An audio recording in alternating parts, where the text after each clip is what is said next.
کہ تیرے رب نے، اے انسان تو تعجب کر رہا ہے کہ ما لہا، ارے تیرے رب نے جو تیرا رب ہے اس رب نے مجھ سے یہ بات کہی ہے، اس رب نے اوحا لہا اس کی طرف یہ بات کہی ہے، یہ حکم دیا ہے، قول اللہ رب العالمین نے قولن یہ بات اس سے کہی ہے۔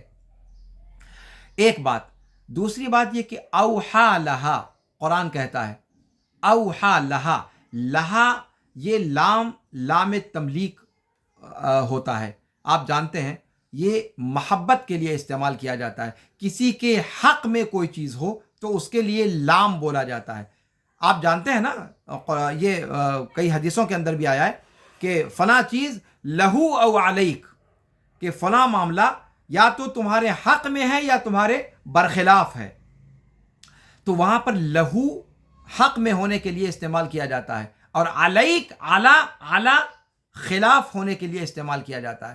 یہاں اللہ رب العالمین نے کہا اوحا لہا، یعنی اللہ رب العالمین نے زمین کو جو یہ کہا کہ اپنے اوپر ہونے والے اخبار کو بیان کرے، یہ اس لیے نہیں کہا کہ زمین کو پابند کرنا چاہتا ہے کسی چیز کا، بلکہ زمین کو یہ حکم اس لیے دیا کہ زمین کی مصلحت میں، زمین کے حق میں یہ چیز تھی، زمین یہ چیز چاہتی تھی، یہ اس کی مصلحت تھی، یہ اس کی خواہش تھی، یہ اس کی رغبت تھی کہ اب تک اپنے سینے پر انسان جو مونگ دل رہا تھا، جو اس کو برداشت کرتی چلی آ رہی ہے، آج اپنے سینے کے پھپھورے وہ پھوڑ ڈالے، اور آج اپنے سینے کے سارے داغ کو وہ ایک ایک کر کے انسان کے سامنے بیان کر دے، اور اپنا انتقام انسان سے کہہ کر کے بیان کر لے کہ کمبخت مارے، تم نے ایسا کیا تھا، میں برداشت کرتی چلی آ رہی تھی، اس لیے کہ اس وقت مجھے حکم نہیں تھا کہ میں کوئی چوں کر سکوں، مجھے حکم تھا کہ تمہارے تابع فرمان رہوں، تمہارے لیے مسخر کر دیا تھا کائنات میں اللہ رب العالمین نے، اس لیے میں چپ تھی، لیکن آج مجھے اللہ نے زبان دے دی ہے، اللہ نے کہہ دیا ہے کہ تمہاری جتنی شکایتیں ہیں، جو وہ ساری شکایتیں جو جس نے تمہارے سینے کو چھلنی کر رکھا ہے، ان تمام شکایتوں کو ایک ایک کر کے، اور جس سے تمہیں انتقام لینا ہے اس کے منہ پر جا کر کے تم بول دو، اگل دو، اور اس سے اپنا انتقام پورا کر لو۔ اوحا لہا، زمین جو پھٹنے کو تیار بیٹھی ہے، غیظ و غضب اور انتقام کی آگ میں جھلس رہی ہے، وہ زمین اس دن موقع پا جائے گی، اور وہ ایک ایک کر کے ہر انسان کے عمل کو اس کے منہ پر بتلا کر کے اور اس کے سامنے حجت تمام کرے گی کہ آج انتقام کا دن آیا ہے، آج میں تمہیں نہیں بخشوں گی، اور جو کیا ہے تم نے میرے سینے پر میری مرضی کے بغیر اپنی مرضی چلاتے ہوئے، آج وہ ساری حکایتیں، آج وہ سارے کرتوت میں تم سے بیان کروں گی، تاکہ تم کو پتا رہے کہ میں اس دن، تم سمجھتے تھے کہ میں بے جان ہوں، لیکن میں بے جان نہیں تھی، میں ان ساری چیزوں کو ریکارڈ کر رہی تھی، میں خاموشی کے ساتھ واچ کر رہی تھی اور ان ساری چیزوں کو ریکارڈ کر رہی تھی۔ آج اس ریکارڈ کو آن کرنے کا آرڈر دے دیا گیا ہے، اور آج میں اپنے سارے دل کا بخار نکال باہر کروں گی۔ یہ مضمون مفسرین نے بیان کیا ہے کہ اوحا لہا کیوں قرآن نے کہا، جبکہ اوحا کے ساتھ الیہا کہنا چاہیے تھا، تو گویا اوحا الیہا نہ کہہ کر اوحا لہا کہنے میں کئی حکمتیں ہیں۔ ایک تو قول کا معنی اس کو متضمن ہے کہ اللہ رب العالمین نے باقاعدہ آرڈر دیا ہے اس کو کہ وہ ایسا کرے، اس لیے زمین ایسا کر رہی ہے۔ دوسری بات، اس میں اس بات کا بھی اشارہ ہے کہ یہ آرڈر اللہ رب العالمین کا زمین کے چاہنے پر تھا، زمین کی مصلحت میں تھا، زمین کے حق میں تھا۔ زمین اس چیز کو اپنے انتقام لینے کی خاطر پورا کرنا چاہتی تھی، اپنے دل کا غبار نکالنا چاہتی تھی، اس لیے اس کی خواہش کو دیکھتے ہوئے رب العالمین نے اس کے حق میں اس کو یہ اجازت مرحمت فرمائی ہوگی، اور اس اجازت کی وجہ سے پھر وہ زمین ہر انسان سے گویا ہو کر